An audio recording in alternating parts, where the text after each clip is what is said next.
Hello and welcome, this is LPGrodus with my new Let's Play, which is a combined Let's Play with Super Mario World. And the game I'm going to Let's Play is Super Castlevania 4. It will be uploaded every Thursday. And why Thursday? It's because to me it feels more like Castlevania, closer to Halloween for some reason. Anyway, let's wait for a short while and watch the intro to the game.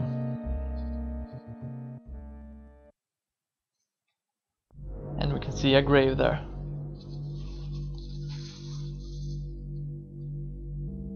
And there's some thunder. There's a lot of thunder.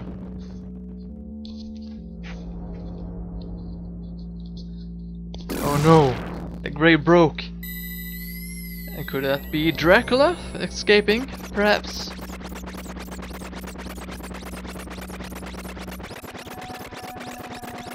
We'll just have to see. And the fog is emerging. This game actually got some really detailed backgrounds, which is easily missed if one isn't paying attention. Every 100 years, the forces of good mysteriously start to weaken. Thus, the power of Dracula starts to revive itself. His power grows stronger and stronger every 100 years. Dracula has revived many times. However, his sinister actions have been consistently thwarted by the Belmont family.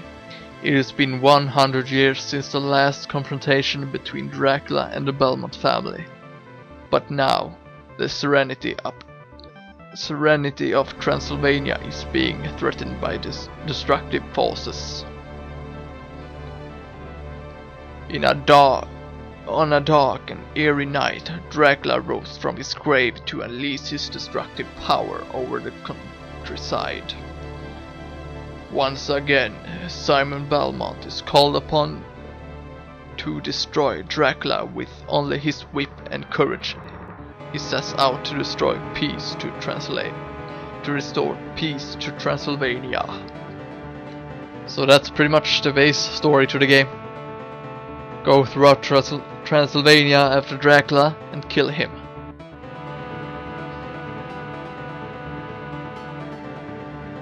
And it's pretty foggy now.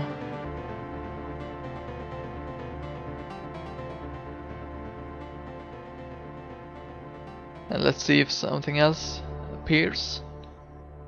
Nope. That's just a play demo of the game. Anyway, let's start the game then. And our name is LPG.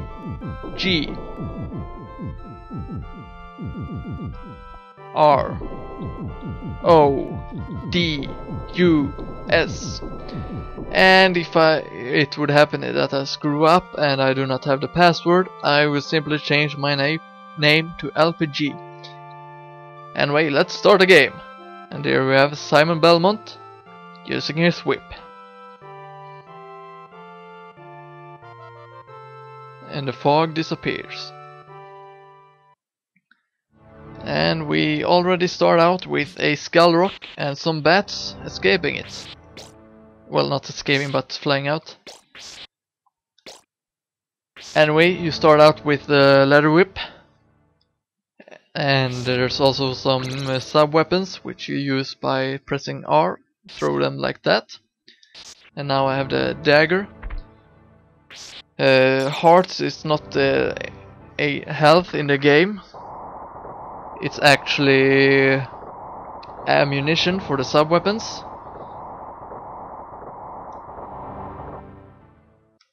And you can collect these symbols in order to get the thorn whip, I think it's called, and the extended thorn whip.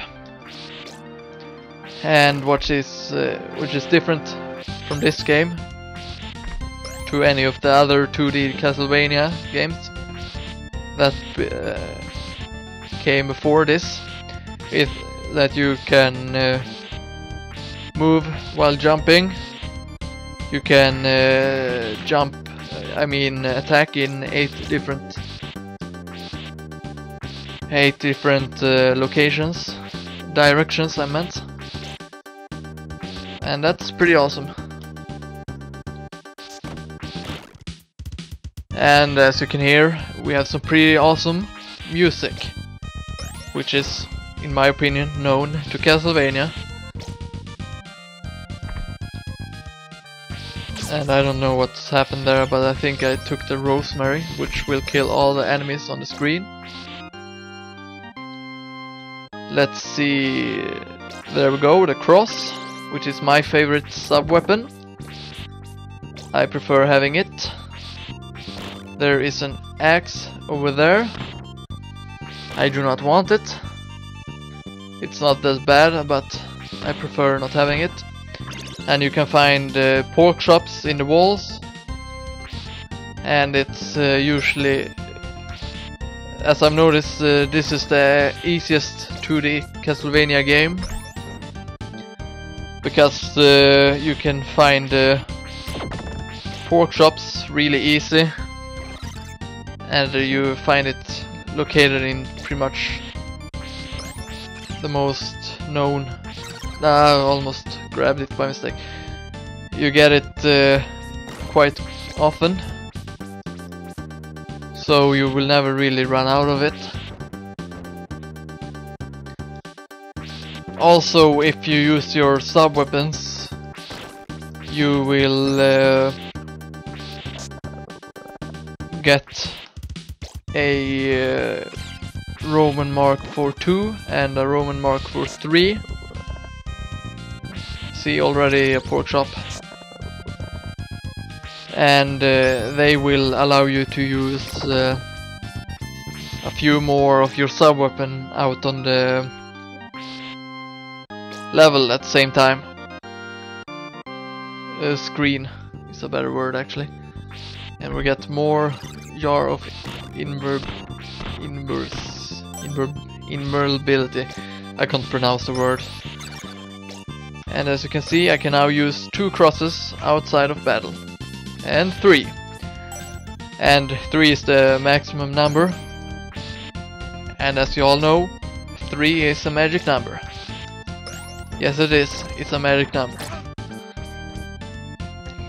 And just as Super Mario World, I will have co-commentation on this Let's Play. And hopefully Toxic 1234 100 will be up for that task on co-commentation this game with me. Although Heliotrice is welcome to be a co-commentator as well, if he'd like. Gamer Bitches as well, even though I would rather have Gamer Bitches on Super Mario World. But it's okay on this Let's Play as well. And you can actually have on both if you'd like. Same goes with Heliotrice and crap, took the watch. Same goes with Heliotrice and Toxic 1234 100. Although I would only want to have a co-commentation on episode 3 and 5 on Super Mario World. So the fastest 2 that want to be co-commentator on that Let's Play get to be it. But on this Let's Play it doesn't matter when you are an co-commentator, as long as it isn't the last episode. But the last episode will pretty much only be the fight with Dracula. Even though it might not take that much time. Anyway, this is the first boss. it's pretty easy, just attack the head of the horse. And the horse will die. Just keep attacking. And he will do one last attack, which fails. And every time you kill a boss, a orb emerges from the world above.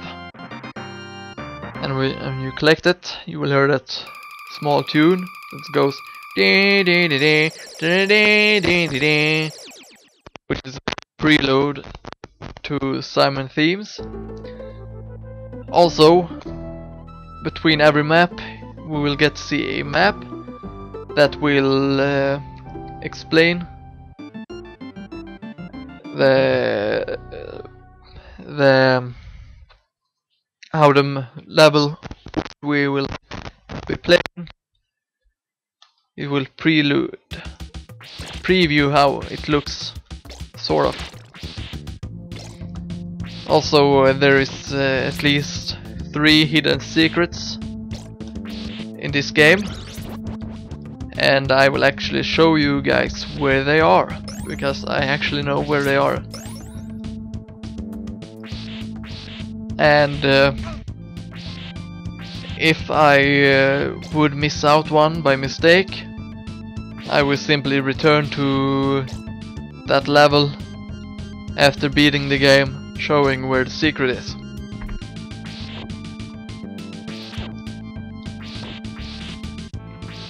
So you would know where it is. There is really no point in taking them unless you want to go for a higher score. Oh, and when you collect a certain amount of points, you will get an extra life. I think we will get our first extra life after collecting 20,000 points. And even if this is the easiest Castlevania game, in my opinion, in at least to the Super Nintendo, and you can walk on these, but if you go down further, you will die. Anyway, even if it's the easiest Castlevania game to the SNES and between the SNES games and NES games, I sometimes die on it anyway. So be prepared that I won't play this game perfectly. But I never plan to do it anyway, as I just like playing it. And this is actually a game that I like replaying from time to time. And I think, yeah, nice, the cross. And a pork chop in the wall. So the game, it will pretty much give us health when we need it. Okay, I missed the jump, but it doesn't matter. Also, all the levels do not end with a boss fight. Some levels actually have a boss or several bosses. And I'm taking damage, which is pointless damage. What was I talking about? Oh yeah, the bosses does not have to be by the end of the level. It can be in the middle of the level as well. And some levels actually have several bosses. This level, for example, have the boss in the middle of the level, which is Medusa. And for the first time ever, she actually managed to stun me. But this is the actually easiest boss in the game, and she won't even give us a orb in after defeating her. That's how easy she is. Let's avoid that axe for now, because I do not want it. There's a jar of invulnerability sometime place here or here. Yeah, here. However, it won't make you invincible against the spikes. And the spikes is one hit KO. So try to avoid them as much as possible. And this, my friends, is the end of the episode. So this has been LPGrodus, and I hope to see you next time. See ya! Oh, wasn't. Never mind. I had forgotten about this part, obviously. Sorry about that. Trying to end off the episode a bit early. I think one of these candles will hold a dagger. And there we got a extra life. Apparently we've already gotten one. So I guess it was a hidden extra life in the wall. Oh well. It's the end of the level. Here's a heart. And here is the real ending.